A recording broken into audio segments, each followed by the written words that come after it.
Buen día, somos Emilio Gersain Solozano y Silvia Margarita Salazar de la Universidad de Colima. Presentamos a ustedes una revisión del concepto del cuerpo femenino en México en el transcurso de 4 décadas, del 60 al 2000. Tomamos rasgos y personalidades paradigmáticas del show business, el arte, el deporte y la cultura popular. La figura femenina en México requiere una revisión en la noción de identidad. Nos podemos apoyar en la revisión histórica de 4 décadas que son básicas para nuestro país y que lo vinculan a la situación actual mundial. Proponemos la revisión de casos emblemáticos donde lo femenino se observa desde un enfoque biográfico y aprovechamos el posicionamiento teórico de Foucault y Paul Ricoeur.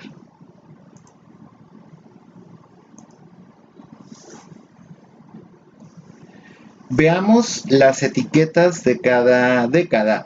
En la primera década donde arranca nuestro viaje, tenemos que la voz de los jóvenes comienza a cobrar brío, se impone a nivel internacional y perduran todavía las costumbres del siglo XIX. Ya para la década de los 70 hay nuevos roles incorporados al quehacer femenino, se abren muchas propuestas de trabajo, pero perduran las tradiciones. Aún está el canon de belleza, el ser ama de casa, el ser madre como un requisito indispensable para el desempeño social de una mujer. Los 80s marcan rupturas históricas en la concepción del género femenino. Si bien están las medidas 90, 60, 90 para hablar del ideal de la figura de la mujer, encontramos también figuras sobresalientes en la cultura y en la política, pero están las tradiciones con el mismo peso. Hacia el 90, la irrupción de las nuevas miradas a la tecnología crean nuevos conceptos de cuerpo. Hay cambio constante y esta década hace que el ir y venir nos lleve a la incertidumbre que actualmente vivimos.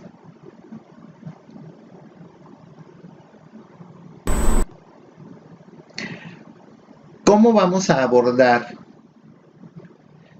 el cuerpo femenino?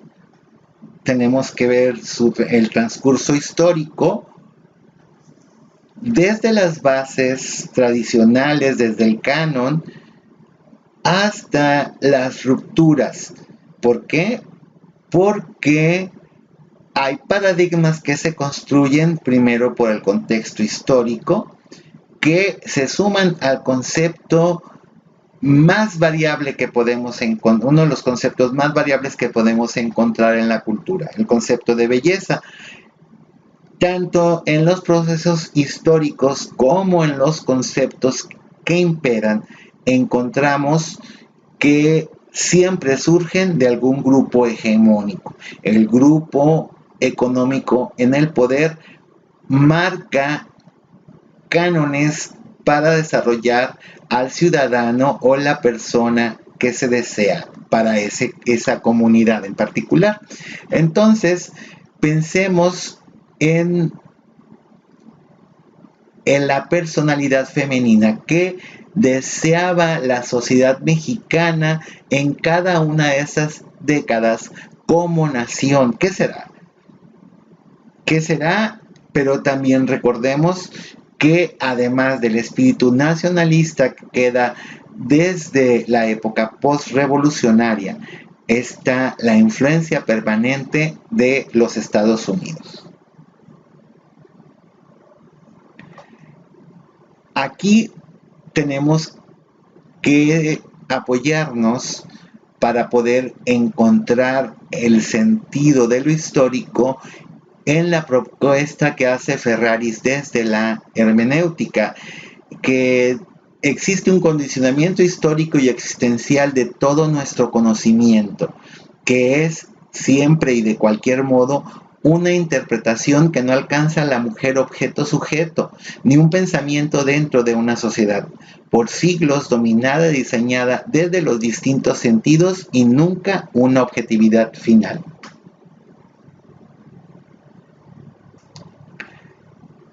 Entonces, nosotros proponemos los siguientes elementos para determinar la visión del cuerpo femenino en México desde 1960 a la fecha. Primero partimos de la reconstrucción de la realidad desde lo literario.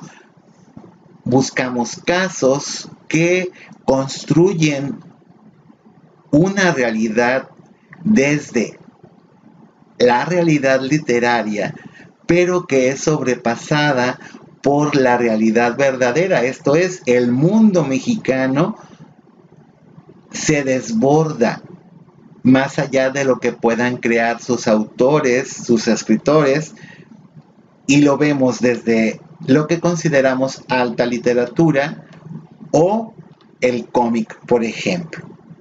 Después vamos a ver la relación que existe entre la clase social, la literatura y la cultura popular. ¿Cuáles mujeres reúnen estas tres categorías y nos ayudan a descubrir un nuevo concepto del dominio del cuerpo? ¿Por qué? Porque también viene otro grupo que se desprende de las anteriores, que posee autodominio, y este autodominio del cuerpo que proponen las mujeres es castigado por la sociedad. ¿Por qué? Porque rompen el canon, no entran en la regla. ¿Quiénes quedan fuera de las reglas sociales? Esa es otra categoría que hablamos. Y después, ¿quiénes en la actualidad representan la constante de la comunicación? Porque estamos en una era comunicada, constantemente estamos comunicados, tenemos mucha información, pero tanta información nos crea incertidumbre. ¿Cuál es el rumbo de la sociedad mexicana? ¿Cuál es el rumbo de la mujer mexicana? Aún no lo podemos determinar. Solamente la incertidumbre nos queda como camino. Vamos a ver la reconstrucción de la realidad. Vamos a partir de dos obras que en particular impactan en la cultura popular, mexicana. Tenemos una escritora, Guadalupe Loaesa, que recrea más bien el concepto de niñas bien en México. ¿Quiénes son las niñas bien? Las niñas bien son las hijas de virreyes, las hijas de la realeza, las hijas, esposas, hermanas de los potentados. Pero ¿qué hacen en la actualidad si México no posee realeza? Bueno, tenemos grandes empresarios, tenemos magnates en la industria, tenemos clase política en el poder. Entonces, ¿qué hacen? Esas son las niñas bien que no pueden relacionarse o no pueden entrar en el común denominador del mexicano. Por otro lado, está también el caso de Yolanda Vargas Dulce con la serie de mujeres que crea a través de sus historias que se reflejan en el cómic, en una obra titulada Lágrimas, Risas y Amor, que imperó desde la década de los 50. Crea figuras femeninas que reproducen los cánones, pero al mismo tiempo rompen con lo que puede ser la decencia y la moral. Estos conceptos perviven en la cultura popular mexicana. Vamos a ver, nos lleva entonces, esta apuesta literaria nos lleva a ver a alguien que suma estas dos, la verdad y la literatura. Gaby Briner es una minoría en la minoría. ¿Por qué? Porque Gaby Bremer es una mujer con parálisis cerebral que pone en tela de juicio la enseñanza, la educación que se les da a las personas con discapacidad en su época. Participa en el movimiento del 68, una gran contrariedad. Alguien con problemas para moverse impregna con sus ideas el movimiento del 68. Tenía parálisis cerebral. ¿Por qué es una minoría dentro de la minoría? Tiene discapacidad, pero pertenece a la clase empresarial. Sin embargo, su acercamiento a la vida intelectual mexicana propone una nueva visión. Ahora vamos a ver quiénes impactan en la cultura popular porque provienen de una clase social superior. Si pensamos en el poder económico y político que poseen, encontramos, por ejemplo, Ana Cristina Cosío Vidaurri. Ella pertenece a una de las familias más abolengadas de México, pero es secuestrada por un capo. Esa es la historia que circula. Es secuestrada por el capo Caro Quintero, pero después la policía descubre que no, que ella en realidad escapa con él porque tenía un romance. Algo que parece literario, pero no, es verdad. Y ella solamente deja una nota antes de ser tomada por la policía para regresar a su familia, donde le dice al capo: gracias por tus atenciones.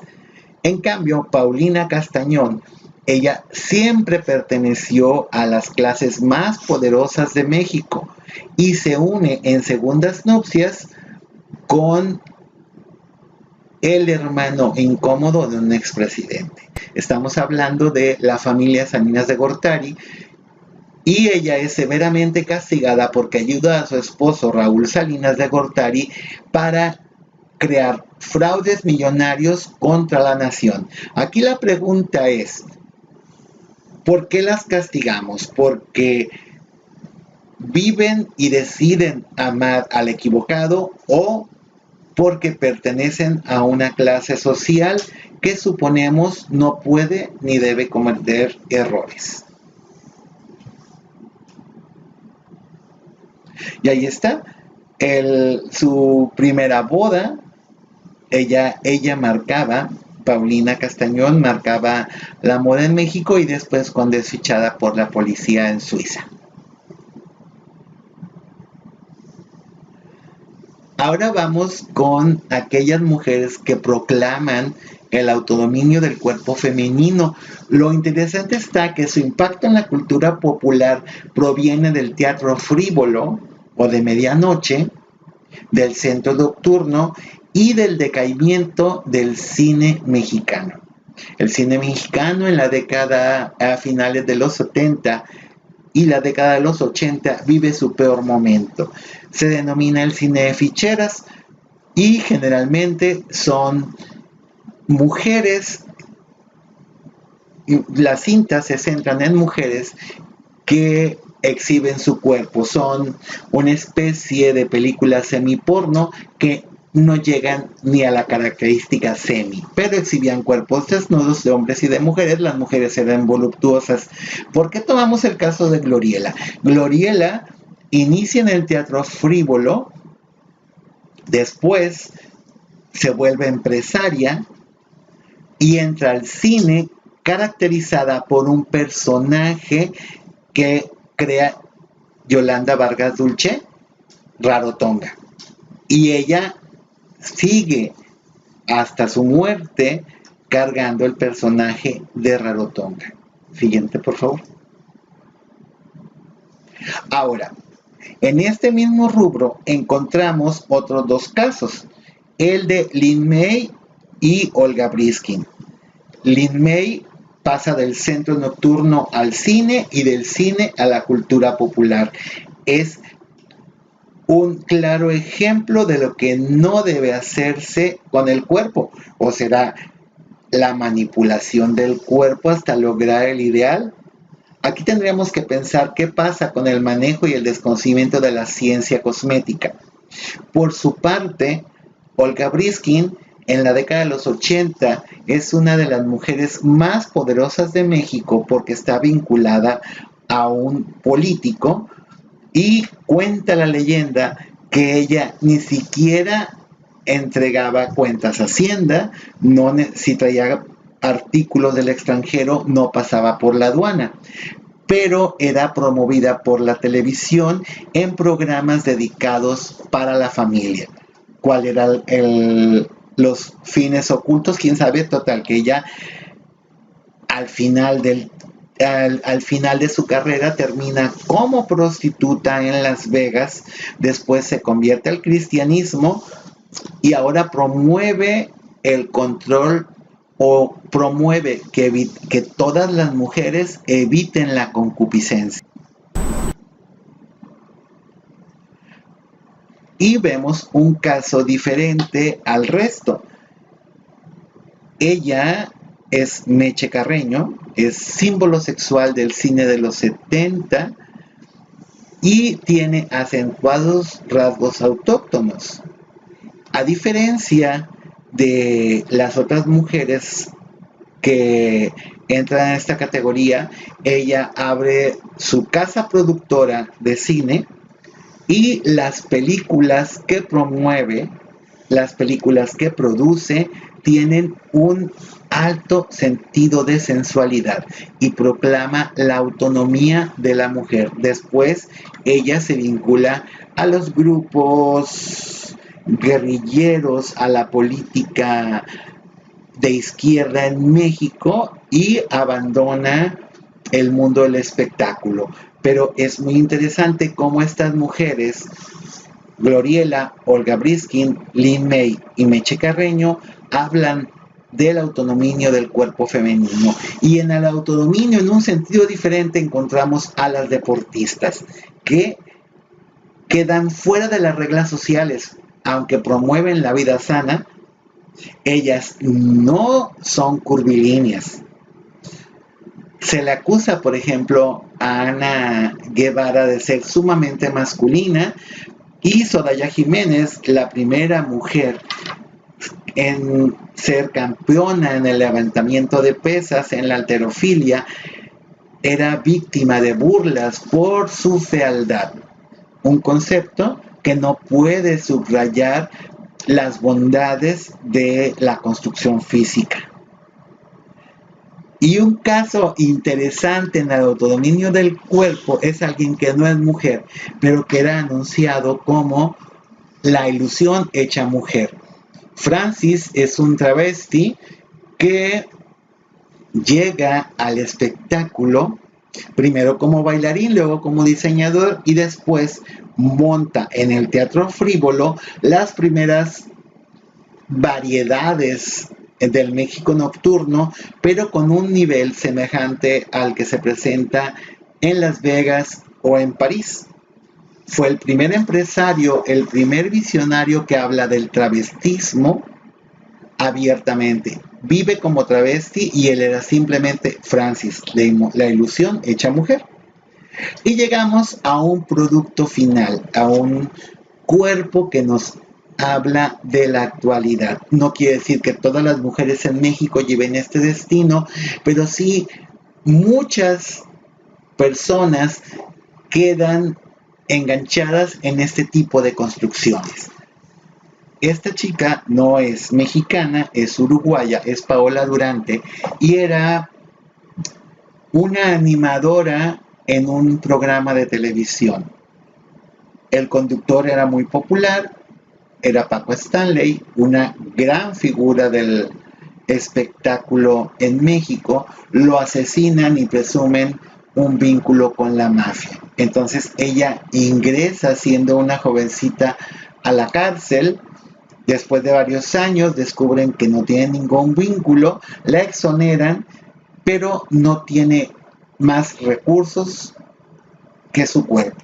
Y entonces su cuerpo no reunía las exigencias para el mercado de consumo masculino y comienza a reconstruirse.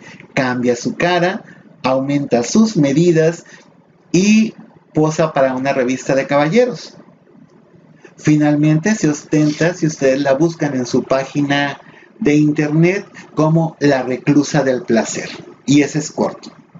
Entonces estos casos, ¿a dónde nos llevan? Nos lleva a considerar que la mujer entra en el orden social como objeto sujeto, ya que dentro del paradigma que regula el posicionamiento de los significados y sus sentidos, será manipulable en tanto decide qué hacer con su cuerpo, su pensamiento dentro de una sociedad por siglos dominada y diseñada desde la visión masculina.